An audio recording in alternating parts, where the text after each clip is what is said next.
প্রিয় আম্বিয়া আমাদের আম্বিয়া,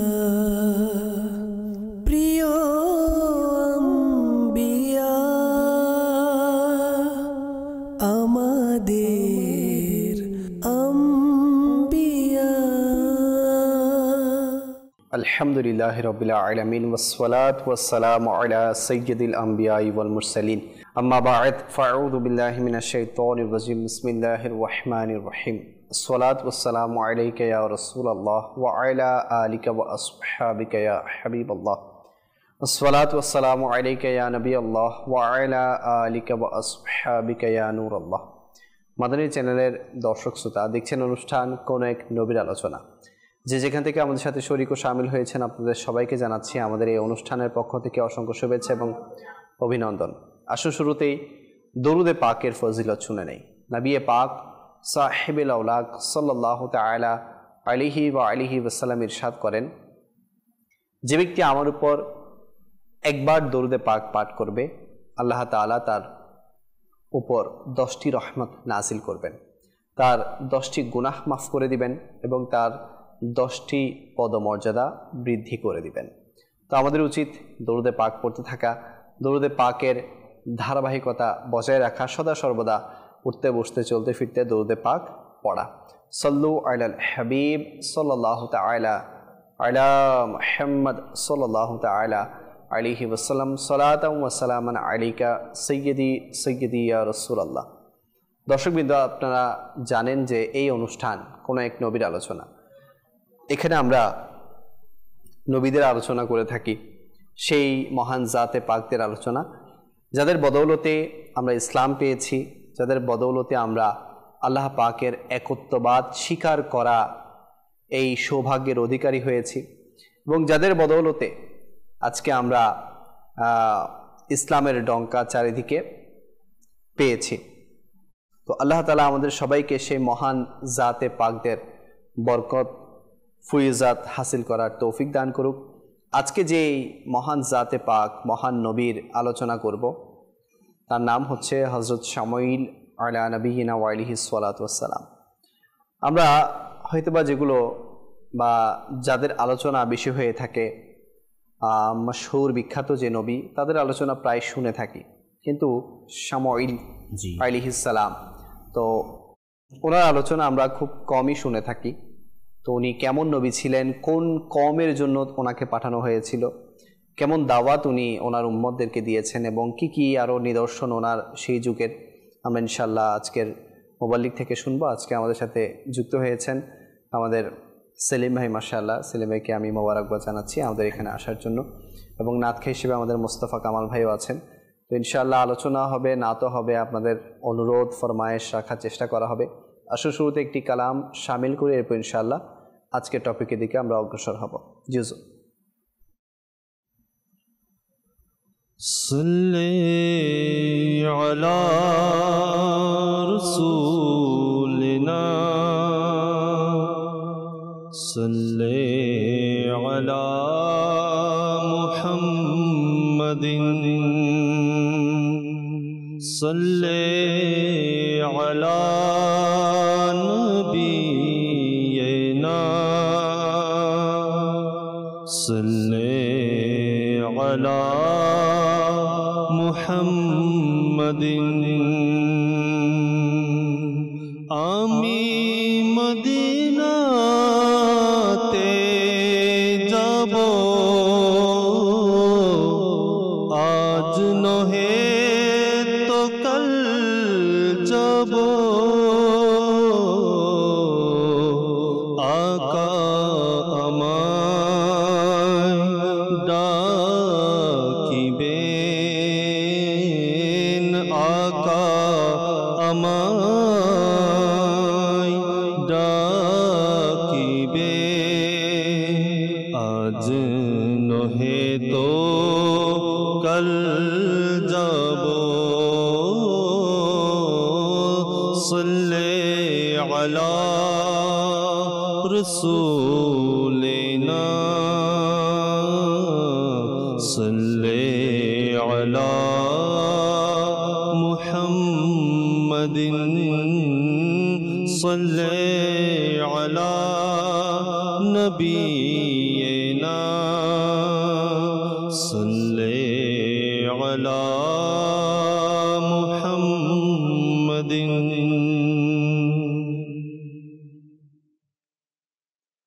কি মহান শান ও মর্যাদা তোমার কি মহান শান ও মর্যাদা তোমার হয়নি ভবে কেহ উপমা তোমার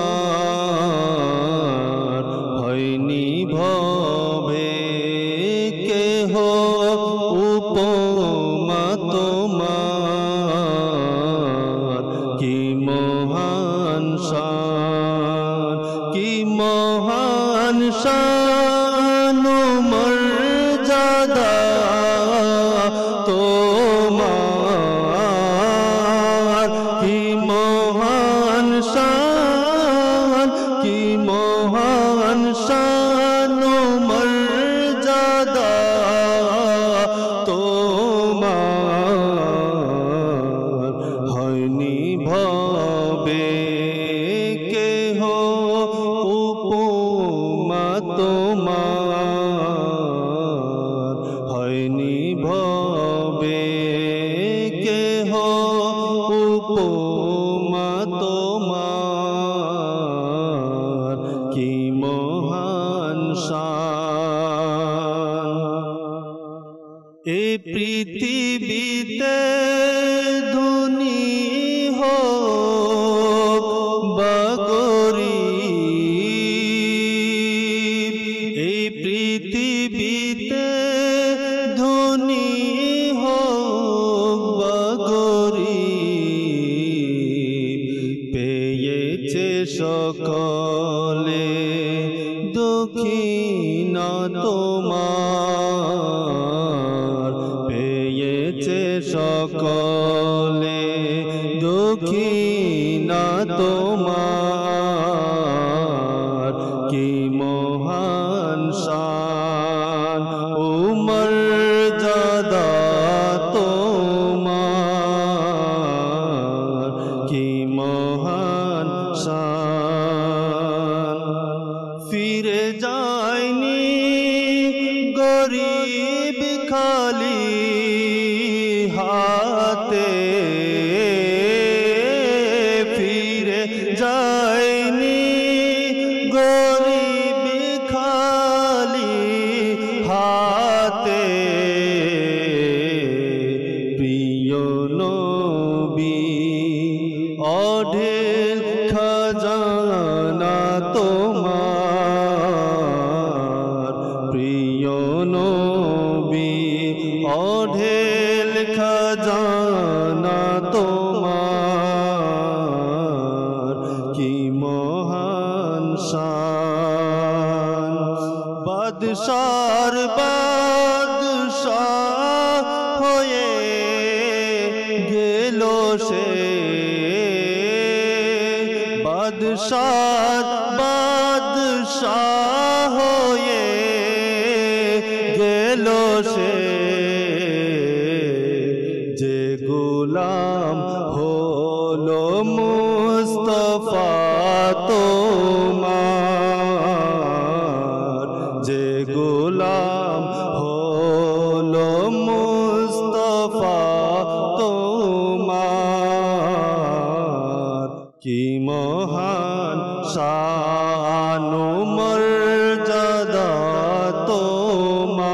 তোমার হয়নি ভবে কেহ উপমা তোমার কি মহান শান কি মহান শান ও মর্যাদা তোমার সুবহানাল্লাহ সুবহানাল্লাহ সুবহানাল্লাহ মাশাআল্লাহ আসলেই প্রিয় মুস্তাফার যে গোলাম হয়ে যায় সে দুনিয়ার বাদশাদেরও বাদশা হয়ে যায় তো এই জন্য প্রিয় মুস্তাফার গোলাম হওয়ার চেষ্টা করুন।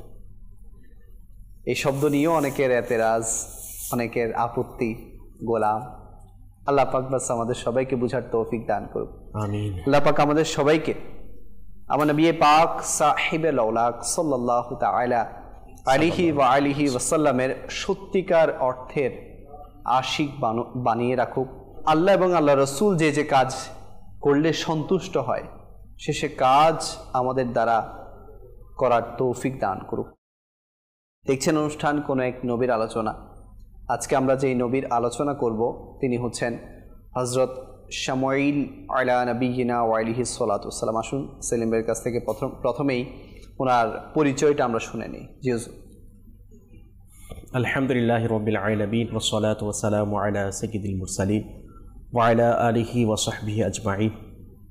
আলহামদুলিল্লাহ, সর্বপ্রথম আল্লাহ পাকের দরবারে শুকরিয়া আদায় করছি যে আল্লাহ পাক রব্বুল আলামিন মাদানী চ্যানেল বাংলা এর মাধ্যমে জি কোনো এক নবীর আলোচনা এই অনুষ্ঠানের মধ্যে আমাদেরকে আসার বসার কিছু বলার তৌফিক দিয়েছেন, সুযোগ করে দিয়েছেন। আবারও শুকরিয়া আদায় করছি আলহামদুলিল্লাহ। জি আলহামদুলিল্লাহ, এই অনুষ্ঠানের মাধ্যমে আপনি শুরুতে বলেছিলেন আমরা হয়তোবা মুষ্টিমেয় কয়েকজন প্রসিদ্ধ নবী রসুলগণ আলাইহিমুস সালাতু ওয়াস সালামদের নাম জানি, হয়তোবা জীবনী সম্পর্কে আমরা কিছু না অল্প স্বল্প আমরা জানি। কিন্তু আল্লাহ পাক রব্বুল আলামিন এই সৃষ্টি জগতের মধ্যে, দুনিয়ার জমিনের মধ্যে অসংখ্য নবী রসুল প্রেরণ করেছেন। বিশেষ করে অসংখ্য নবীগণ আলাইহিমুস সালাতু ওয়াস সালামদেরকে প্রেক্ষাপট অনুযায়ী, সম অনুযায়ী যে দুনিয়ার জমিনের মধ্যে পাঠিয়েছেন। আমরা যদি দেখি হযরত সাইয়্যিদুনা আদম আলাইহিস সালাতু ওয়াস সালাম থেকে শুরু করে ঈসা রুহুল্লাহ পর্যন্ত প্রত্যেকেই আল্লাহ তাআলার ওয়াহদানিয়াত এবং হেদায়েতের বার্তা নিয়ে, এবং প্রত্যেকের সময়কার যে আল্লাহ তাআলার পক্ষ থেকে রিসালাতের যেটা ঝান্ডা পেয়েছিলেন, ওই ঝান্ডাকে বুলন্দ পরিপূর্ণভাবে কি করেছেন ওনারা আল্লাহ তাআলার হুকুম পালন করেছেন এবং প্রচার প্রসার করার জন্য ইসলামের যেটা দাওয়াত এবং আল্লাহ পাকের যেটা হুকুম সেটা পালন করার জন্য চেষ্টা করেছেন। আলহামদুলিল্লাহ, এর ধারাবাহিকতায় আজকে আমরা অনুষ্ঠানে যেটা আলোচ্য বিষয় নেওয়া হয়েছে হযরত সাইয়্যিদুনা শামুঈল আলাইহিস সালাতু ওয়াস সালাম এর জীবনী নিয়ে।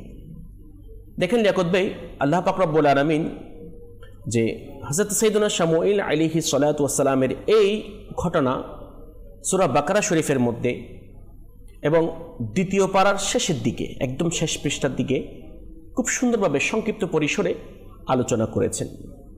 আচ্ছা, এখানে একটা বিষয় আমি প্রথমেই শেয়ার করতে চাই, যারা মাদানী চ্যানেলের দর্শক শ্রোতা দেখছেন, যে আল্লাহ পাক রব্বুল আলামিন যে হযরত আদম আলাইহিস সালাতু ওয়াস সালাম থেকে শুরু করে ঈসা রুহুল্লাহ পর্যন্ত প্রত্যেকটা যুগের বা প্রসিদ্ধ কিছু যুগের কিছু ঘটনা আল্লাহ পাক রব্বুল আলামিন কোরআন পাকের মধ্যে রাসূল পাক সাল্লাল্লাহু আলাইহি ওয়াসাল্লামের মাধ্যমে আমাদেরকে জানিয়ে দিয়েছেন। এটা কেন? এর কারণ হচ্ছে যেন আমরা আমাদের ইতিপূর্বে যে সমস্ত নবীগণ আলাইহিমুস সালাতু ওয়াস সালামের উম্মতরা অতিবাহিত হয়েছে, দুনিয়া থেকে চলে গিয়েছে, যে ওখান থেকে যেন আমরা শিক্ষা নিতে পারি, তো হযরত সাইয়্যিদুনা শামুঈল আলাইহিস সালাতু ওয়াস সালাম এর ঘটনা আল্লাহ পাক সূরা বাকারা শরীফের মধ্যে খুব সুন্দরভাবে উল্লেখ করেছেন, বর্ণনা করেছেন। আচ্ছা, আমরা সবাই জানি একটি প্রসিদ্ধ জাতি, যে জাতি সম্পর্কে বেশিরভাগই আমরা বলি বনি ইসরাইল। হযরত সাইয়্যিদুনা শামুঈল আলাইহিস সালাতু ওয়াস সালাম বনি ইসরাইলের একজন নবী ছিলেন। আচ্ছা, ঐতিহাসিকদের মতে হযরত সাইয়্যিদুনা শামুঈল আলাইহিস সালাতু ওয়াস সালাম হযরত সাইয়্যিদুনা হারুন আলাইহিস সালাতু ওয়াস সালামের বংশধর ছিলেন। আচ্ছা, লিয়াকত ভাই, সর্বপ্রথম হযরত সাইয়্যিদুনা হারুন আলাইহিস সালাম মুসা আলাইহিস সালামের ভাই। জি, এটা আমি আসছি। অর্থাৎ শামুঈল আলাইহিস সালাতু ওয়াস সালামের জীবনী আসার আগে মানে কিছু পূর্বের দিকে যায় আমরা, যেহেতু এটা রিলেটেড বিষয়। যেহেতু বনি ইসরাইল একটি জাতি ছিল আগেরকার, আর এটা হুজুর বলা হয় যে অনেক বড় একটা জাতি, মানে বেশিরভাগ নবী ওই জাতির মধ্যে আসছে। তো হযরত সাইয়্যিদুনা মুসা আলাইহিস সালাতু ওয়াস সালামের পরে হযরত ইউশা আলাইহিস সালাতু ওয়াস সালাম এসেছেন। আচ্ছা, এরপর হযরত ইউশা আলাইহিস সালাতু ওয়াস সালামের পরে হযরত কালেব ইবনে ইউহান্না আলাইহিস সালাতু ওয়াস সালামকে আল্লাহ তাআলা বনি ইসরাইলের জন্য নবী হিসেবে প্রেরণ করেছেন। আচ্ছা, এরপর ওনার ইন্তেকালের পরে হযরত সাইয়েদনা হিজকিল আলাইহিস সালাতু ওয়াস সালামকে হিজকিল আলাইহিস সালাতু ওয়াস সালামকে আল্লাহ তাআলা বনি ইসরাইলের জন্য নবী হিসেবে কি করেছেন? পাঠিয়েছেন। কিতাবের মধ্যে বর্ণনা করা হচ্ছে হযরত সাইয়েদনা হিজকিল আলাইহিস সালাতু ওয়াস সালামের পরে বনি ইসরায়েলের পরিস্থিতি খুব খারাপ হয়ে গিয়েছে, অর্থাৎ ওনার ইন্তেকালের পরে। অর্থাৎ তারা মূর্তি পূজা করা, যে শিরিক করা, যে সমস্ত গুনাহের কাজ আছে, ওই সমস্ত গুনাহের কাজের মধ্যে তারা লিপ্ত হয়েছে। আচ্ছা, ওই শিরিক গুনাহ থেকে, বিভিন্ন ধরনের জুলুম অত্যাচার থেকে, গুনাহ থেকে তাদেরকে বাঁচানোর জন্য আল্লাহ পাক রব্বুল আলামিন হযরত সাইয়েদনা ওই বনি ইসরায়েলের প্রতি ইলিয়াস আলাইহিস সালাতু ওয়াস সালামকে প্রেরণ করেছেন। আচ্ছা, উনি একজন তখনকার যুগের বনি ইসরায়েলের আজান নামক একজন বাদশা ছিলেন। ওই বাদশার সহযোগিতা নিয়ে যে বনি ইসরায়েলের জাতিদেরকে, উম্মতদেরকে হেদায়েত করার জন্য, নেকের দাওয়াত দেওয়ার জন্য, আল্লাহ তাআলার মুখী করার জন্য চেষ্টা করেছেন। আচ্ছা, যখন হযরত সাইয়েদনা ইলিয়াস আলাইহিস সালাতু ওয়াস সালাম ইন্তেকাল করলেন, ওনার পরে হযরত আলিয়াসা আলাইহিস সালাতু ওয়াস সালাম দুনিয়ার জমিনের মধ্যে তাশরীফ নিয়ে আসেন। এবং বলা হচ্ছে ওনারা যারাই দুনিয়ার মধ্যে এসেছেন প্রত্যেকে তাওরাত শরীফের যেটা বিধিবিধান ছিল সেটা কি করেছেন? অনুসরণ করেছেন, এবং সে অনুযায়ী ওই সময়ের মানুষের উপর নেকের দাওয়াত দিয়েছেন। আচ্ছা, এখানে একটা বিষয়, হযরত সাইয়েদনা হিজকিল আলাইহিস সালাতু ওয়াস সালামের পরে যে এর আগে সিস্টেম ছিল, যে বংশ থেকে নবী হতেন তারাও বাদশাহী সালতানাত পেত, কিন্তু হিজকিল আলাইহিস সালাতু ওয়াস সালামের পরে দুই ভাগে বিভক্ত হয়ে গেল। কিভাবে বিভক্ত হয়ে গেল? যে এক বংশ থেকে নবী হতেন এবং অন্য বংশ থেকে সালতানাত, বাদশাহী লাভ করতেন। আচ্ছা, যেই বংশ থেকে নবী হতেন সেই বংশের নাম হচ্ছে লাবি ইবনে ইয়াকুব আলাইহিস সালাতু ওয়াস সালাম। এই বংশের যারা মানুষ দুনিয়ার জমিনে তাশরীফ নিয়ে আসতো তারা নবী হতেন, নবুয়ত হতেন। আচ্ছা, এবং যারা ইয়াকুব আলাইহিস সালাতু ওয়াস সালাম এই বংশ থেকে যারা মানুষ আসতো তারা বাদশাহী সালতানাতের দায়িত্ব পালন করতেন। এভাবে করতে করতে যখন হযরত সাইয়েদনা আলিয়াসা আলাইহিস সালাতু ওয়াস সালামের ইন্তেকালের পরে বনি ইসরায়েলের মানুষরা এত বেশি নিকৃষ্ট হয়ে গেল, এত বেশি সীমা লঙ্ঘনকারী হয়ে গেল, আল্লাহ তাআলার নাফরমানি, শরীয়ত বিরোধী কাজ, ইসলাম বিরোধী কাজ এত বেশি করা শুরু করলো, তখন আল্লাহ তাআলার পক্ষ থেকে তাদের কাছ থেকে যে নবুয়তের যেটা নবী আসার যেটা মাধ্যম সেটাও কেড়ে নেওয়া হলো, এবং বাদশাহিয়ত যেটা সালতানাত ছিল ওটাও কেড়ে নেওয়া হলো। কিসের কারণে? এই যে গুনাহের কাজ করার কারণে, আল্লাহ তাআলার সাথে শিরিক করার কারণে, ইসলাম বিরোধী কাজ করার কারণে আল্লাহ পাক রব্বুল আলামিনের পক্ষ থেকে যে নবীগণ আলাইহিমুস সালাতু ওয়াস সালাম যাদের নাম আমি বলেছি, যে ওনারা যে নেকির দাওয়াত, যে হেদায়েতের বার্তা নিয়ে এসেছেন তাওরাত শরীফের মাধ্যমে, যে ওইটাকে অস্বীকার করার মাধ্যমে তারা কি অত্যন্ত জুলুম এবং নির্যাতনমূলক একটি জাতি হিসেবে পরিণত হলো। আচ্ছা, তো ওই মুহূর্তে আল্লাহ পাক রব্বুল আলামিন একজন ফিরআউনের মতো জালুত নামক বাদশাকে নিযুক্ত করে দিলেন, যে বাদশা ওই বনি ইসরায়েলের জাতিকে আক্রমণ করলো এবং তাদের যে ধন সম্পদ রয়েছে, রাজত্ব রয়েছে, ওই রাজত্ব কেড়ে নিল। এবং ওই জালুত নামক জুলুম এমন নিষ্ঠুর ছিল, এত খারাপ ছিল জালুত ওই বাদশা, যে তাদের সমস্ত কিছু কি কেড়ে নিয়েছে এবং তাদের বনি ইসরায়েলের মধ্যে যারা লোক ছিল তাদেরকে গ্রেফতার করেছে। এখন যে বনি ইসরায়েলরা নবীও নাই, তাদের কাছে কোনো সালতানাতও নাই, কিন্তু আল্লাহ তাআলার কি দয়া দেখেন যে একজন বনি ইসরায়েলের নবী বংশের অন্তঃসত্ত্বা একজন মহিলা দুনিয়ার জমিনের মধ্যে বেঁচে ছিলেন। এবং ওই সময়ের যারা বনি ইসরায়েল তারা তো জালুতের কাছে গ্রেফতার হয়ে গিয়েছে। জালুত ওই নিষ্ঠুর শাসক, জালিম শাসক, সেই তাদের সব কিছু কেড়ে নিয়েছে। আচ্ছা, কেড়ে নেওয়ার পরে তখন যে বনি ইসরায়েল দোয়া করতো, আল্লাহ আমাদের কাছে আরেকজন নবী পাঠান, যেন ওনার মাধ্যমে যেন আমরা হেদায়েত পাই, এবং ওনার মাধ্যমে যেন ওই জালিমের অত্যাচার থেকে যেন আমরা কি পাই, মুক্তি পাই। এবং ওই মহিলাও সর্বাবস্থায় দোয়া করতেন যে আল্লাহ আমাকে একজন সন্তান, আমার মাধ্যমে একজন নবী আলাইহিস সালাতু ওয়াস সালাম দুনিয়ার জমিনের মধ্যে আপনি প্রেরণ করেন। তো কিতাবের মধ্যে বলা হচ্ছে যে ওই অন্তঃসত্ত্বা যিনি পবিত্র যে নবী বংশের মহিলা ছিলেন, ওনার মাধ্যমে আল্লাহ পাক রব্বুল আলামিন হযরত সাইয়েদুনা শামুইল আলাইহিস সালাতু ওয়াস সালামকে দুনিয়ার মধ্যে প্রেরণ করেছে। মাশাআল্লাহ। আচ্ছা, মাশাআল্লাহ। দুনিয়ার মধ্যে এখানে শামুইল এটা ইব্রানি ভাষা। শামু শব্দের অর্থ হচ্ছে শুনেছেন, আর ইল মানে হচ্ছে আল্লাহ তাআলা, এটা হচ্ছে ইব্রানি ভাষা।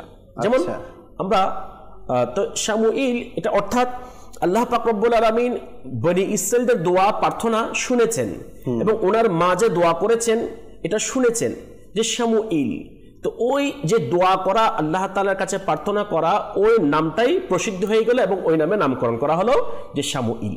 যেভাবে আমরা যদি দেখি হযরত ইসমাইল এটাও নাকি যখন ইসমা ইয়া ইল, অর্থাৎ যে আমার প্রার্থনা শুনুন হে আল্লাহ। তো একইভাবে হযরত সাইয়েদুনা ইসমাইল আলাইহিস সালাতু ওয়াস সালামের নামই এইভাবে কি হয়ে গেল, প্রসিদ্ধ হয়ে গেল। তাহলে দেখেন যখন হযরত সাইয়েদুনা শামুইল আলাইহিস সালাতু ওয়াস সালাম দুনিয়ার জমিনের মধ্যে তাশরিফ নিয়ে এসেছেন, তখন তো বনি ইসরাইল অনেক খুশি।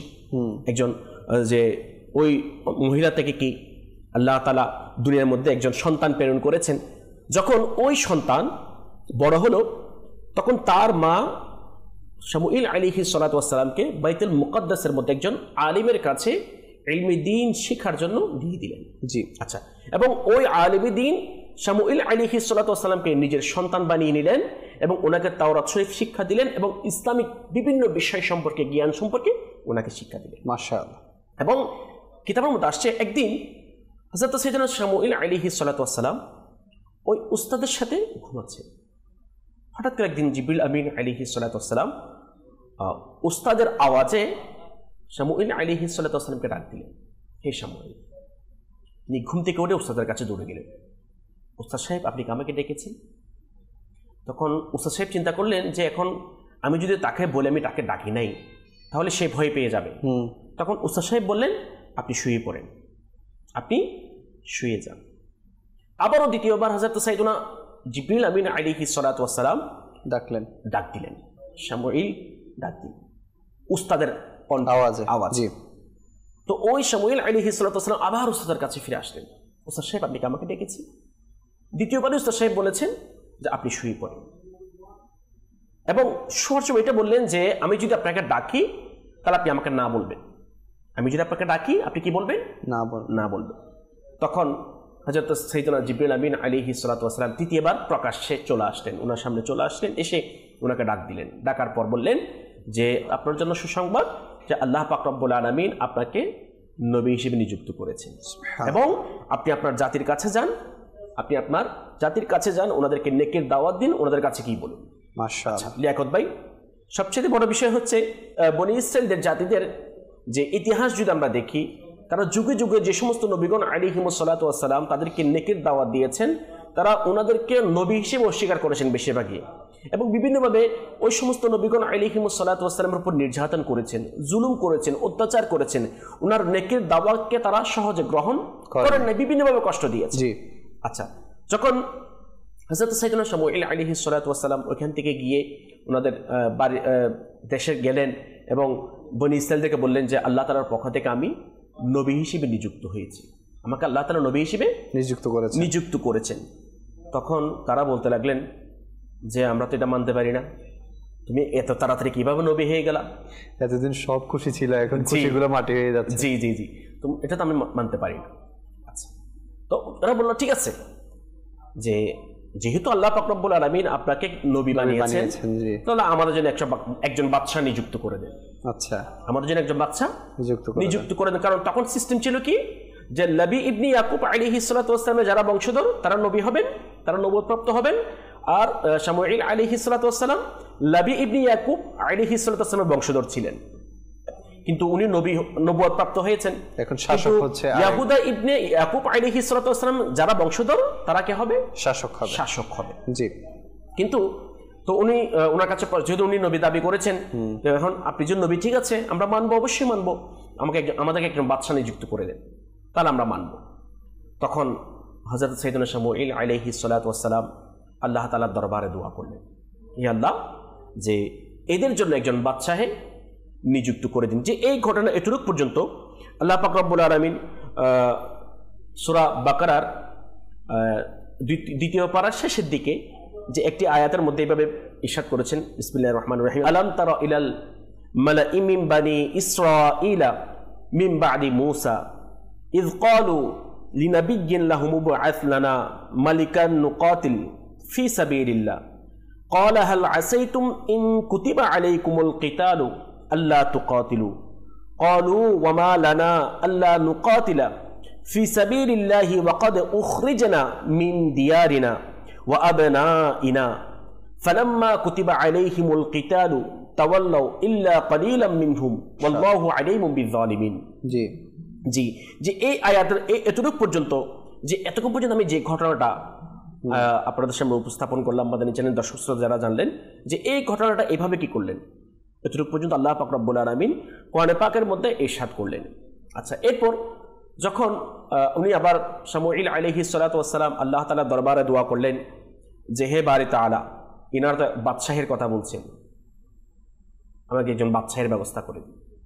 তখন আল্লাহ পাক রব্বুল আলামিনের পক্ষ থেকে যে শামুঈল আলাইহিস সালাতু ওয়াস সালামকে একটি লাঠি মুবারক দেওয়া হয়েছে এবং বলা হলো যে যার দৈর্ঘ্য এর লাঠির সমপরিমাণ হবে সেই বনী ইসরাইলের বাদশা হবে। জি, এবং সাথে সাথে যে বললেন যে মসজিদুল আকসা শরীফ থেকে যে একটা শিশিরের মধ্যে কিছু তেল ভরে নাও, একটা পাত্রের মধ্যে কি ভরে নাও, তেল নাও, এবং ওটাকে ভালো করে আটকিয়ে দাও, বন্ধ করে দাও।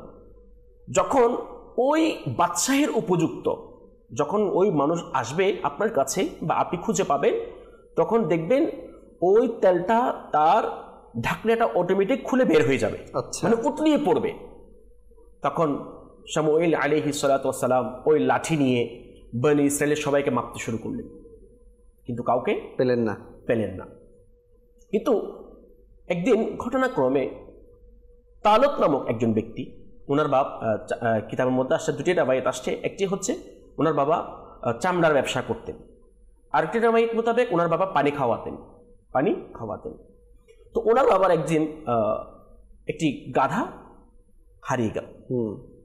তখন তালুত নামক ওই ব্যক্তিকে এবং তার একজন সহচর সহ ওই গাধাকে খোঁজ করার জন্য পাঠালেন। দেখেন, যখন প্রতিমধ্যে হযরত সাইয়েদনা শামুঈল আলাইহিস সালাতু ওয়াস সালাম তখনকার যুগের নবী ছিলেন, সবাই এটা ঘোষণা হয়ে গেল, মেনে নিল যে আমি আল্লাহ তাআলার পক্ষ থেকে যে নবী আমাকে বানিয়েছে, নিযুক্ত করেছেন তোমাদের জন্য। তখন ওই তালুত ব্যক্তিটি বললেন তার সহচরকে, আচ্ছা এটা তো হচ্ছে বনী ইসরাইলের আমাদের নবী। উনি দেখেন ওই তালুত ব্যক্তির এবং তার সহচরের আকীদা কি ছিল, বিশ্বাস কি ছিল। উনি বলছেন যে নবীদের কাছে কোনো কিছু গোপন থাকে না, নবীদের কাছে কোনো কিছু গোপন থাকে না। এটাই বাস্তব, এটাই সত্য। আল্লাহ পাক রব্বুল আলামিন নবীগণ আলাইহিমুস সালাতু ওয়াস সালামদেরকে জানিয়ে পাঠিয়েছেন, কারণ আল্লাহ পাক রব্বুল আলামিনের পক্ষ থেকে ওনারা হচ্ছে প্রতিনিধি। আমরা তো জানি যে নবীর একটা অর্থই হচ্ছে অদৃশ্যের খবর দেনেওয়ালা। জি। তো তালুত বলতে লাগলেন যেহেতু উনি নবী, তাহলে নিশ্চয়ই আমাদের গাধা কোথায় আছেন উনি জানবেন। সুবহানাল্লাহ। নিশ্চয়ই উনি যেহেতু নবী আলাইহিস সালাতু ওয়াস সালাম, তাহলে আমাদের গাধা কোথায় আছেন উনি সেটাও জানবে। জি। তখন তালুত ওই তার সহচর সহ যখন হযরত সাইয়েদনা শামুঈল আলাইহিস সালাতু ওয়াস সালামের ঘরের মধ্যে গেলেন, দরবারে গেলেন, তখন অটোমেটিকলি তেলের ওই যে বললেন উপচে পড়লেন এবং ঢাকনাটা অনেক দূরে চলে গেলেন। আচ্ছা। তখন হযরত সাইয়েদনা শামুঈল আলাইহিস সালাতু ওয়াস সালাম ওই ব্যক্তিকে তালুতকে ডাকলেন এবং ওই লাঠি দিয়ে দুজনকে মাপলেন। দেখা গেল ওই তালুত ব্যক্তির মাপটা হচ্ছে লাঠির সাথে মিলে যাচ্ছে। সুবহানাল্লাহ। তখন ওই তালুত ব্যক্তিকে হযরত সাইয়েদনা শামুঈল আলাইহিস সালাতু ওয়াস সালাম বললেন যে তোমার জন্য সুসংবাদ হচ্ছে আল্লাহ তাআলার পক্ষ থেকে তুমি বনী ইসরাইলের বাদশাহী পেয়ে গিয়েছো, আল্লাহ তাআলার পক্ষ থেকে তোমাকে নির্বাচন করা হয়েছে। ওই ব্যক্তিটাও জানতো না যে সে বাদশা হবে, অর্থাৎ সে ব্যক্তি জানতো না সে কি হবে, বাদশা হবে। তো তখন তালুত বললেন, হুজুর এটা কিভাবে সম্ভব, আমার কোনো বংশের দিক দিয়ে এত আমি মর্যাদাপূর্ণ নয়, আমি পয়সাওয়ালা নই, আমি গরিবের ছেলে, এটা কি কখনো মানবে বনী ইসরাইল? আমি এসেছি আমার গাধা খোঁজার জন্য, আপনার কাছে আপনি বলছেন আমি বাদশা, এটা কেমন কথা? জি। এটা আমি বিশ্বাস কিভাবে করব? যে আমি যে আল্লাহ তাআলার পক্ষ থেকে আল্লাহ তাআলা আমাকে বাদশাহ বানিয়েছেন, এটা আমি কিভাবে বিশ্বাস করবো, কিভাবে বুঝবো? জি। তখন হযরত সাইয়েদুনা শামউইল আলাইহিস সালাতু ওয়াস সালাম বললেন যে তুমি এটা এভাবে বুঝবা যে তোমার গাধা অটোমেটিক তোমার ঘরে চলে যাবে। আল্লাহু আকবার, আল্লাহু আকবার। আল্লাহ পাক রব্বুল আলামিন যাদেরকে ক্ষমতা দিয়েছেন তারা কিন্তু সবকিছু পারেন। জি। যে নবীগণ আলাইহিমুস সালাতু ওয়াস সালামদেরকে আল্লাহ তাআলা ক্ষমতা দিয়েছেন, ওই ধরনের শক্তি দিয়েছেন, অদৃশ্যের ক্ষমতা দিয়েছেন, অলৌকিক ক্ষমতা দিয়েছেন। জি। তো যে ওই অলৌকিক ক্ষমতা কোন নবীগণ আলাইহিমুস সালাতু ওয়াস সালামের মাধ্যমে যদি প্রকাশ হয় সেটাকে মুআজিজাত বলে। আর নবীদের জন্য সেটা কি ছিল? জরুরি ছিল প্রকাশ করাটা। নবীগণ আলাইহিমুস সালাতু ওয়াস সালাম যে মানুষের কাছে তাদের মুআজিজাত প্রকাশ করাটা কি ছিল? প্রয়োজন ছিল। আচ্ছা, তখন তালুত যখন ওই বনী ইসরায়েলের কাছে নিয়ে গেলেন যে তোমাদের বাদশা পেয়ে গেছি, আরেক সমস্যা, তখন আরেক সমস্যা। জি। তখন যে ওই বনী ইসরায়েলরা তাকে বাদশা মানতে চাইল না, চাচ্ছে না। কেন? কারণ কি? কারণ যে এতদিন পর্যন্ত যেটা সিস্টেম পদ্ধতি ছিল যে নবী ইবনে ইয়াকুব আলাইহিস সালাতু ওয়াস সালামের বংশধর যারা তারা নবী হবেন, নবুয়ত হবেন, এবং ইয়াহুদা ইবনে ইয়াকুব আলাইহিস সালাতু ওয়াস সালাম যারা তারা হচ্ছে সালতানাত, বাদশাহী পাবেন, শাসক হবেন।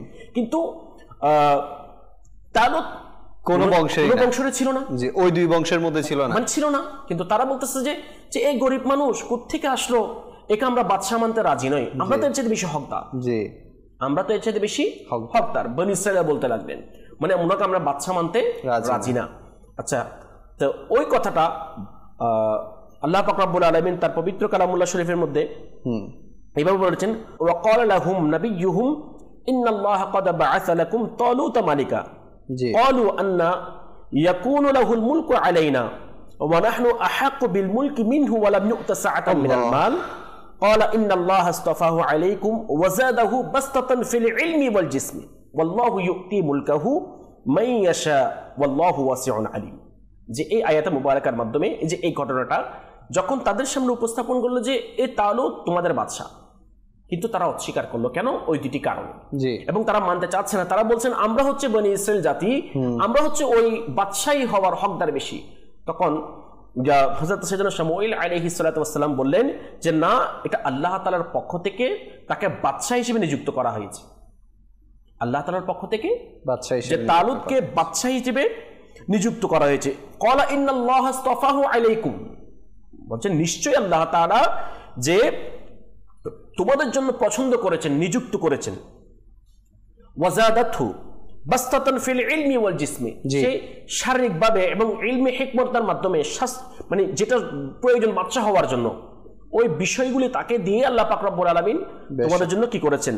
এবং এরপর বলছেন ওয়াল্লাহু ইউতি মুলকাহু মান ইয়াশা, আল্লাহ পাক রব্বুল আলামিন যাকেই নিযুক্ত করেন, যাকেই চান তাকে রাজত্ব বাদশাহী দিতে পারেন। অর্থাৎ মানে বাদশা হওয়ার জন্য যেটা আমরা মনে করি, মন্ত্রী হওয়ার জন্য যে তার টাকা পয়সা থাকতে হবে, গেটআপ অনেক স্ট্যাটাস থাকতে হবে, জি জি ওটা থাকতে হবে। কিন্তু কোরআনে পাকের আয়াত আছে না, কুলিল্লাহুম্মা মালিকাল মুলকি তুতিল মুলক, এটা হচ্ছে আরেকটা আয়াত। অর্থাৎ আল্লাহ পাক যাকে চায় তাকে বাদশাহী বানাবেন এবং যাকে চায় তাকে কি ওয়া তুইজ্জু মান তাশা, জি ওয়া তুইজ্জু মান তাশা ওয়া তুযিল্লু মান তাশা বিয়াদিকাল খায়র ইন্নাকা আলা কুল্লি শাইইন কাদির। অর্থাৎ আল্লাহ তাআলা যাকে চায় তাকে সম্মান দিবেন, জি, আর যাকে চায় তাকে লাঞ্ছিত করবেন। এটা হচ্ছে আল্লাহ তাআলার পক্ষ থেকে। যে দুনিয়ার মানুষ একজন মানুষকে খুব রেসপেক্ট করছে, সম্মান করছে, কিন্তু তার সম্মান আল্লাহ তাআলার কাছে নাই, তাহলে ওই সম্মানের কোনো ভ্যালু নেই। আর একজন মানুষকে আল্লাহ পাক রব্বুল আলামিন সম্মান দিচ্ছেন, দুনিয়ার মানুষ যতই চেষ্টা করুক তাকে লাঞ্ছিত করতে পারবে না, ছোট করতে পারবে না। এটা হচ্ছে আল্লাহ তাআলার আয়াত। কারণ এরপরে বলেছেন ইন্নাল্লাহা আলা কুল্লি শাইইন কাদির, নিশ্চয় আল্লাহ তাআলা হচ্ছেন সর্বশক্তিমান, সবকিছুর অধিকার, সবকিছুর মালিক। তাহলে এখানে বলেছেন যে আল্লাহ তাআলা ওয়াল্লাহু ইউতি মুলকাহু মান ইয়াশা, আল্লাহ তাআলা যাকেই চান, যাকে ইচ্ছা করেন তাকে বাদশাহীতে দান করেন, রাজত্ব দান করে থাকেন। তো এই কথাটা শামউইল আলাইহিস সালাতু ওয়াস সালাম বনী ইসরাঈলদেরকে বললেন, কিন্তু তারা সেটা মানতে চাচ্ছেন না, রাজি হচ্ছেন না। তখন তারা বললেন কিভাবে বুঝবো আমরা মানবো, মানে এই যে আল্লাহ তাআলার পক্ষ থেকে নির্বাচিত হয়েছেন, আমাদের বাদশা হয়েছেন, এটা আমরা কিভাবে বুঝবো? দেখেন প্রশ্নের উপর প্রশ্ন, প্রশ্নের উপর প্রশ্ন, কিভাবে কষ্ট দিচ্ছেন দেখেন। তখন হযরত সাইয়েদুনা শামউইল আলাইহিস সালাতু ওয়াস সালাম বললেন, আচ্ছা আপনাদের যে একটি পবিত্র বাক্স ছিল তাবুতে সাকিনা, যেটাকে বলা হয়, যেটা সর্বপ্রথম আল্লাহ পাক রব্বুল আলামিন হযরত সাইয়েদুনা আদম আলাইহিস সালাতু ওয়াস সালামের কাছে পাঠিয়েছেন, নাযিল করেছেন, এবং এটা খুব বরকতময় বাক্স ছিল। এটা দৈর্ঘ্য 3 হাত ছিল, প্রস্থ 2 হাত ছিল, কিতাবের মধ্যে আসছে। এবং এটা স্বর্ণের চাদর দিয়ে মোড়ানো ছিল। এবং এই বাক্সের মধ্যে আর কি বিভিন্ন নবীগণ আলাইহিমুসসালাতু ওয়াসসালামের তাবাররুকাত ছিল।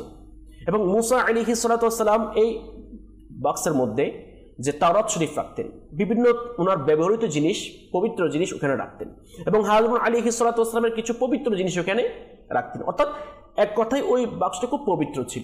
কিন্তু যখন তারা সীমা অতিক্রম করলো, লঙ্ঘন করলো, আল্লাহ তাআলার বিধানকে লঙ্ঘন করলো, তখন ওই বনী ইসরাইল জাতিরা জুলুম নির্যাতন শুরু করে দিল। এবং শরীয়ত যেটা আল্লাহ তাআলার পক্ষ থেকে যে দ্বীন ইসলাম, ওই দ্বীন ইসলামকে মানার পরিবর্তে যে সমস্ত কাজ আল্লাহ পাক রব্বুল আলামিন করতে নিষেধ করেছেন, ওই সমস্ত কাজ করতে যখন শুরু করলো, তখন ওই জালাত নামক জালেম শাসককে তাদের উপর নিযুক্ত করে দিলেন। এবং তখন তাদের যে সম্পদ, যে রাজত্ব আছে, এটা দখল নেওয়ার পরেই যে কিতাবের মধ্যে বলা হচ্ছে ওই পবিত্র বাক্সটি তারা নিয়ে গেল। এবং নিয়ে যাওয়ার পর কিতাবের মধ্যে আসছে যে ওই বাক্সটিকে তারা খুব অপবিত্র স্থানে রাখত, খুব অসম্মান করত। কিন্তু বনী ইসরাইলরা যখন এই বাক্সটি তাদের কাছে ছিল, কিতাবের মধ্যে আসছে, যখন কোনো যুদ্ধ যেতেন তখন ওই বাক্সকে তারা সামনে রাখতেন এবং এটার উসিলায় আল্লাহ তাআলা তাদেরকে বিজয় দান করতেন। তাহলে দেখেন তো এখান থেকে একটা পয়েন্ট আসতে পারে। আসলে আমি এই যে কথাগুলি বলে আসছি, ঘটনাটা এখান থেকে কিছু আমরা চাইলে অনেক কিছু পয়েন্ট নিতে পারি, যেহেতু সময় সংক্ষিপ্ত। যে এখান থেকে একটা পয়েন্ট হচ্ছে, দেখেন এই যে বাক্স, এটা হচ্ছে নবীগণ আলাইহিমুসসালাতু ওয়াসসালামের সংস্পর্শ হওয়ার কারণে সেটা তাবারুকাত হয়েছে, বরকতময় হয়েছে। এবং তার উসিলায় বনী ইসরাইলরা তাদের পেরেশানি দূর করত। এবং কোনো মুসিবত আসলে আল্লাহ তাআলা ওই বাক্সের উসিলায় তাদের পেরেশানিকে দূর করে দিতেন। তারা যখন কোনো যুদ্ধের মধ্যে যেতেন, বাক্স এটার সাথে থাকতো, কারণ ওই বাক্সের মধ্যে মুসা আলাইহিসসালাতু ওয়াসসালামের তাবারুকাত আছেন, হারুন আলাইহিসসালাতু ওয়াসসালামের তাবারুকাত আছেন। এবং ওই পবিত্র তাবারুকাত থাকার কারণে বাক্সটিও বরকতময় হয়ে গিয়েছে। এমনিতে বরকতময়, কারণ এটা আদম আলাইহিসসালাতু ওয়াসসালাম থেকে শুরু করে এটা বংশ পরাক্রম করা, এটা ধারাবাহিকভাবে একের পর এটা আসছে। আচ্ছা, এরপর যখন যে তালুত বাদশা নিযুক্ত হলেন এবং তারা অস্বীকার করলেন যে এটা আমি কিভাবে বুঝবো আল্লাহ তাআলার পক্ষ থেকে নিযুক্ত হয়েছে, তখন শামুইল আলাইহিসসালাতু ওয়াসসালাম বললেন যে তোমাদের যে পবিত্র যে বাক্স ছিল তাবুত সাকিনা, ওটা তোমরা আল্লাহ তাআলার কুদরতিভাবে তোমাদের কাছে চলে আসবে। সুবহানাল্লাহ। ওই বাক্সটা আল্লাহ তাআলার কুদরতিভাবে তোমাদের কাছে চলে আসবে। কিভাবে আসবে? আচ্ছা, এই আসার কারণ আছে যে ওই জালতের কিছু দুর্ভাগা ওই বাক্সের উপর অপবিত্রতার সাথে নির্যাতন করেছে বা অসম্মান করেছে। তো এটা করার কারণে আল্লাহ তাআলার পক্ষ থেকে তাদের উপর গজব এসেছে। বিভিন্ন রোগের, মারাত্মক কঠিন ধরনের রোগে তারা আক্রান্ত হয়ে যাচ্ছে এবং তারা ভয়ে আতঙ্ক হয়ে গিয়েছে যে এই বাক্সের কারণে আমাদের কি হচ্ছে, বিপদ হচ্ছে। তখন তাদের যে গণক ছিল, গণক থেকে ডাকলো এবং বললেন যে কি কারণে আমাদের এই মুসিবতগুলো আসছে, কি কারণে সমস্যাগুলো হচ্ছে। তখন তারা দেখলেন যে এই বাক্সটার কারণেই কি প্রবলেমগুলি হচ্ছে। তখন তারা সিদ্ধান্ত নিল যে এই বাক্সটাকে মানে গরু গাড়ি করে যে ছেড়ে দিবে, যেদিকে নিয়ে যায়। তারা এইভাবেই করলো। করার পর তখন রহমতের ফেরেশতারা ওই বাক্সটাকে বনী ইসরাইলের কাছে নিয়ে আসলো কুদরতিভাবে। তখন তারা যখন দেখতে পেলেন, তারা তো খুশি হয়ে গেলেন এবং খুশি হওয়ার পর হযরত সাইয়েদুনা শামুইল আলাইহিসসালাতু ওয়াসসালামকেও মেনে নিয়েছেন এবং তালুত যে বাদশাহ নিযুক্ত হলেন, বাদশাহ তাকেও মেনে নিয়েছেন। এখন এই মুহূর্তে হযরত সাইয়েদুনা শামুইল আলাইহিসসালাতু ওয়াসসালাম তালুতকে বললেন যে যান, আপনি যে জালুতের বিরুদ্ধে যুদ্ধ করার জন্য ইসলামের পক্ষ হয়ে, বনী ইসরাইলের পক্ষ হয়ে আপনি যুদ্ধ করার জন্য আপনি সৈন্যবাহিনী তৈরি করুন। ইনশাআল্লাহ বাকি বিষয়গুলো আমরা পরবর্তী বিষয়ে দর্শকবৃন্দ, আসলে এখান থেকে অনেক কিছু আমাদের জন্য শিক্ষণীয় বিষয় আছে। সবচেয়ে বড় বিষয় আমি এখান থেকে যে বিষয়টি অনুধাবন করলাম সেটা হচ্ছে আসলে আল্লাহ পাক চাইলেই একেবারে মানে মাটির সাথে মিশানো মানুষকেও অনেক উঁচু স্থানে নিয়ে যেতে পারে। আবার আল্লাহ তাআলা চাইলেই অনেক উঁচু স্থানের মানুষকেও মিনিটের মধ্যে, মুহূর্তের মধ্যে নিচে নামিয়ে ফেলতে পারে। তো এজন্য কখনোই কাউকে নিয়ে ফখর করা বা কখনো কাউকে নিয়ে হিংসা করা, কখনো কাউকে নিয়ে কটূক্তি করা, কখনো কাউকে হেয় করা, এই জিনিসগুলো আমাদের না থাকা চাই। কেননা আল্লাহ পাক যাকে সম্মানিত করবেন, দুনিয়ার সমস্ত মানুষও যদি তার পেছনে লেগে যায় তাকে কেউ অসম্মানিত করতে পারবে না। আবার আল্লাহ তাআলা যদি কারো নসিবে তকদিরে লাঞ্ছনা বঞ্চনা লিখে রাখেন, তাহলে দুনিয়ার মানুষও যদি তাকে সম্মানিত করতে চায় সে সম্মানিত হবে না। তো আল্লাহ পাক আমাদের সবাইকে বাস একে অপরকে সম্মান করার, একে অপরকে ভালো চিন্তার মধ্যে রাখার সেই তৌফিক দান করুক। এবং আরও একটি বিষয় যে আল্লাহ ওয়ালাদের কথা মেনে নেয়া। এই যে বনি ইসরাইলের, আপনি দেখবেন ওনাদের যত জিন্দিগি আপনি পড়বেন, বনি ইসরাইলের যত আপনি ইতিহাস আপনি পড়বেন, দেখবেন তারা কিন্তু প্রশ্ন বেশি করত, তারা সহজে মেনে নেয়া এটা কিন্তু তাদের কমের মধ্যে খুব কমই দেখা যেত। তারা শুধু তাদের উপরই তো নবীদেরকে বেশি পাঠানো হয়েছিল, তো বিভিন্ন নবীদেরকে পাঠানো হয়েছিল, তো তারা আল্লাহর পাকের হুকুমকে মেনে নিতেন না। তো বর্তমান সমাজেও দেখা যায় যারা আল্লাহ ওয়ালা, যারা আল্লাহর ওয়ালিগণ, তাদের কথাকেও আমরা সহজে অনেক সময় মেনে নিই না। তো এটার মধ্যে কিন্তু অমঙ্গল ছাড়া মঙ্গল কখনো হবে না।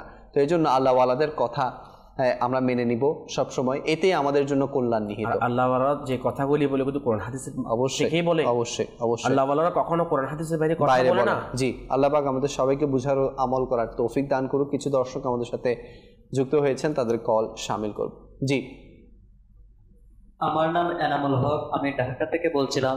মাদানী চ্যানেল অনুষ্ঠান কোনো এক নবীর আলোচনা, এই অনুষ্ঠান থেকে আমরা নবীদের অনেক কিছু জানতে পারি ও শিখতে পারি। ধন্যবাদ দাওয়াত ইসলামীকে এ ধরনের অনুষ্ঠান উপহার দেওয়ার জন্য। আমার জন্য দোয়া করবেন। আল্লাহ পাক আপনার সমস্ত নেক ও জায়েজ ফরিয়াদ কবুল করুক। আপনাকেও ধন্যবাদ, আপনি আমাদের সাথে যুক্ত হয়েছেন। জি, নেক্সট কল। আমি মানিকগঞ্জ থেকে আলাউদ্দিন বলছি। জি, আমি আপনাদের অনুষ্ঠান দেখতেছি, খুবই ভালো লাগতেছে। জি, মাশাআল্লাহ। জি, নেক্সট কল। আমার নাম সোহেল রানা, আমার বাড়ি নীলফামারী। মাশাআল্লাহ, মাদানী চ্যানেলের অনুষ্ঠান কোনো এক নবীর আলোচনা, খুব সুন্দর একটি অনুষ্ঠান। এই অনুষ্ঠান থেকে নবীদের সম্পর্কে আমরা অনেক কিছু জানতে পারি, শিখতে পারি। ধন্যবাদ দাওয়াত ইসলামীকে এই ধরনের অনুষ্ঠান উপহার দেওয়ার জন্য। আমার জন্য দোয়া করবেন। মাশাআল্লাহ, আপনাকেও ধন্যবাদ আমাদের সাথে যুক্ত হওয়ার জন্য। তো দর্শকবৃন্দ, সময়ও প্রায় শেষের দিকে। তো শামুইল আলা নবীনা ওয়া আলাইহিস সালাতু ওয়াস সালামের আরও কিছু দিক আমরা জানার চেষ্টা করব। জি, যখন তালুত এবং হযরত শামুইল আলাইহিস সালাতু ওয়াস সালাম যখন ওনাকে হুকুম দিলেন ওই নির্যাতন শাসক, জুলুম অত্যাচারী শাসক জালুতের বিরুদ্ধে যুদ্ধ করার জন্য, তখন ওনাকে হুকুম দিলেন যে সৈন্যবাহিনী তৈরি করার জন্য। তাফসির রুহুল বাইনের মধ্যে একটি রাওয়ায়াত আসছে, দুরুর মনসুরের মধ্যে আরেকটি রাওয়ায়াত আসছে। তো তাফসির রুহুল বাইনের মধ্যে যেটা রেওয়ায়াত বর্ণনা আসছে, মানে সৈন্যবাহিনীর সেনাবাহিনীর সংখ্যা কত ছিল? জি, ওই তাফসির রুহুল বাইনের মোতাবেক ৮০,০০০ ছিল। আর দুরুর মনসুরের মধ্যে হযরত সাইয়েদনা আব্দুল্লাহ ইবনে আব্বাস রাদিয়াল্লাহু তাআলা আনহুমার একটি বর্ণনা দিয়ে বলেছেন যে হযরত সাইয়েদনা শামুইল আলাইহিস সালাতু ওয়াস সালামের হুকুমে তালুত, যিনি বনি ইসরাইলের বাদশা নিযুক্ত হয়েছেন, তিনি যে ৩,০৩,৩১৩ জন সৈন্যবাহিনী জোগাড় করেছেন। আচ্ছা, তার শর্ত কি ছিল? তারা কোনো একদম ফ্রেশ, টেনশন মুক্ত, ব্যবসায়িক বা অসুস্থ, বৃদ্ধ, দুর্বল, ওই ধরনের কেউ হবে না, ওই ধরনের কেউ হবে না। তখন শামুইল আলাইহিস সালাতু ওয়াস সালামের মাধ্যমে ওই বাদশাকে, তালুত যিনি ছিলেন, ওনাকে জানিয়ে দিলেন যে যারা সৈন্য তারা যেন দুর্বল না হয়, তারা যেন কি না হয়, মানসিকভাবে যেন দুর্বল না হয়। কারণ যুদ্ধের সময় কিছু টেকনিক এবং কিছু বিষয় যদি সৈনিকের কাছে থাকে তাহলে ওটা সাকসেসফুল হওয়ার জন্য সম্ভাবনা বেশি। তার মধ্যে একটা হচ্ছে ক্ষুধা, সহ্য করার ক্ষমতা থাকা, যে শিক্ষাটা হযরত সাইয়েদনা ইমাম হুসাইন রাদিয়াল্লাহু তাআলা আনহু সপরিবারে কারবালার জমিনের মধ্যে আমাদেরকে শিক্ষা দিয়েছে। দেখেন, ধৈর্য ধারণ করার ক্ষমতা, মানে এত কষ্টের উপর কষ্ট, এত কষ্টের উপর কষ্ট পাওয়ার পরও যে ইমাম হুসাইন রাদিয়াল্লাহু তাআলা আনহু কারবালার জমিনের মধ্যে যে সমস্ত সিদ্ধান্ত নিয়েছেন পরিপূর্ণ পারফেক্ট ছিল। অনেক সময় আছে না, আমরা ক্ষুধার কারণে মাইন্ড ঠিক থাকে না, মন মানসিকতা ঠিক থাকে না, কিন্তু দেখেন ইমাম হুসাইন রাদিয়াল্লাহু তাআলা আনহু আল্লাহ তাআলার পক্ষ থেকে যে ক্ষুধা সহ্য করার ক্ষমতা থাকার কারণে এরপরও যে ইসলাম জিন্দা হতা হয় হর কারবালা কি বাত, এটা হচ্ছে বিষয়। ওইখানে আল্লাহ পাক রব্বুল আলামিনের পক্ষ থেকে যে বনি ইসরাইলদেরকে আরেকটি পরীক্ষা করার জন্য, যখন ওনারা যে বনি ইসরায়েলের বাদশাহ তালুত যে ওনার সৈন্যদলকে নিয়ে জালুতের বিরুদ্ধে যুদ্ধ করার জন্য যাচ্ছিলেন, তখন প্রতিমধ্যে একটি নদী পড়লেন এবং খুব ঠান্ডা পানি ছিল, স্বচ্ছ এবং ঠান্ডা ছিল। তো বলা হচ্ছে, পরীক্ষা হচ্ছে যারা নদীটা পার হওয়ার সময় শুধুমাত্র 1 ক্রোশ পানি পান করবে, 1 ক্রোশ পানি পান করবে, তারাই কিন্তু পরিপূর্ণ আফিয়তের সাথে তারা নদী পার হয়ে যাবে। আচ্ছা, যখন ওই নদীটি পার হচ্ছেন, কিতাবের মধ্যে আসছে লিয়াকত ভাই, তখন ওই সময়টা ছিল জুহুরের সময়, জি, এবং খুব প্রচণ্ড রোদ ছিল তখন। ওই মুহূর্তে এটা হুকুম আসলো যে আল্লাহ তাআলার পক্ষ থেকে পরীক্ষা, এটাও যে এই কোরআন পাকের আয়াতের মধ্যে এটা বলেছেন। তো তখন তারা বললেন ঠিক আছে।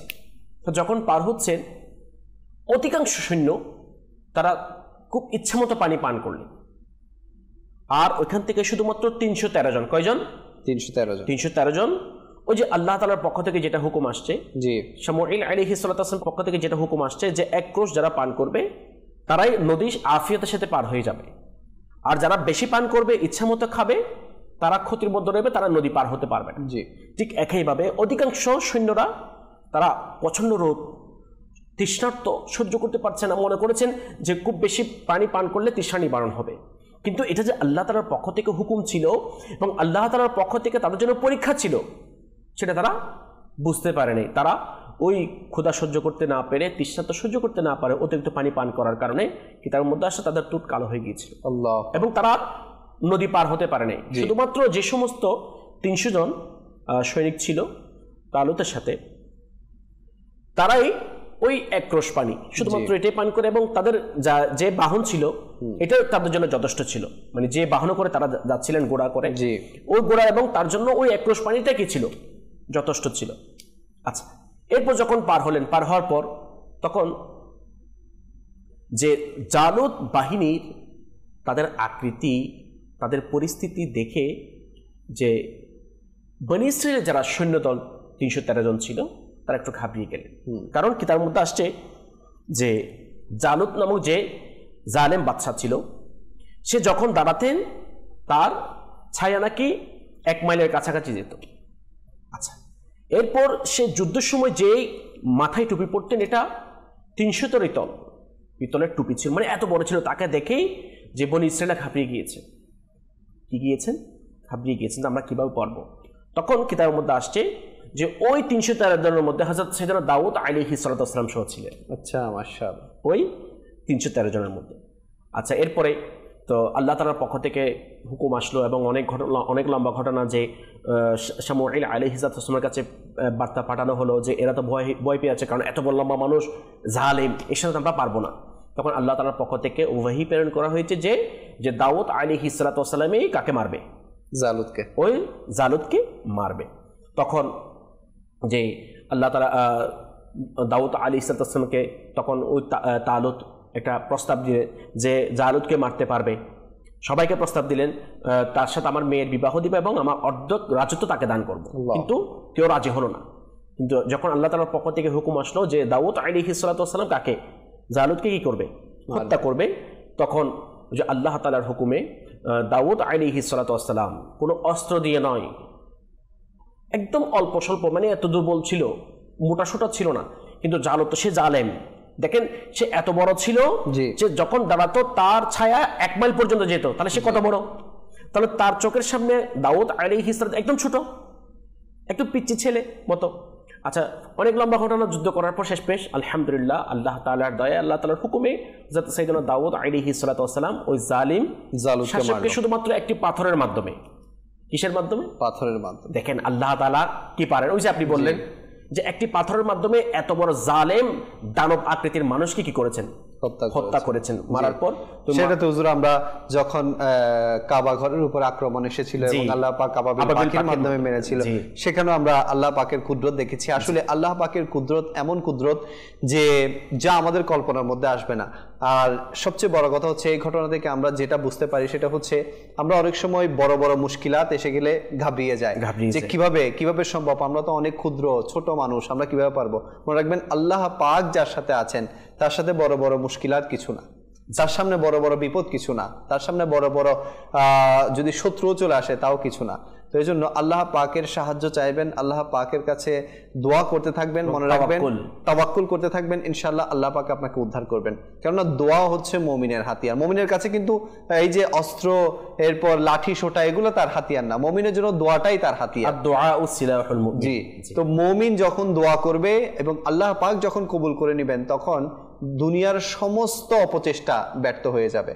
তো এজন্য আমাদের উচিত যে সদা সর্বদা যে কোনো পরিস্থিতিতে আপনি কোনো একটা কাজে আটকে গেছেন, আপনি কোনো একটা কাজ আপনার সমাধান হচ্ছে না, আপনি কোনো একটা বিপদে পড়ে গেছেন, আপনি দেখছেন আপনি শত্রুর অনিষ্টতা থেকে বাঁচতে পারছেন না, শত্রু আপনাকে চারিদিক থেকে ঘিরে আপনার উপর ষড়যন্ত্র করছে, আপনাকে হয়রানি করছে, আপনাকে বিভিন্ন ধরনের ক্ষতি করার চেষ্টা করছে, আপনি আল্লাহকে বলেন, আল্লাহর কাছে সাহায্য চান, ইনশাআল্লাহ আল্লাহ আপনাকে এমনভাবে উদ্ধার করবে যে শত্রুরা পর্যন্ত অবাক হয়ে যাবে যে আপনি কিভাবে পারলেন।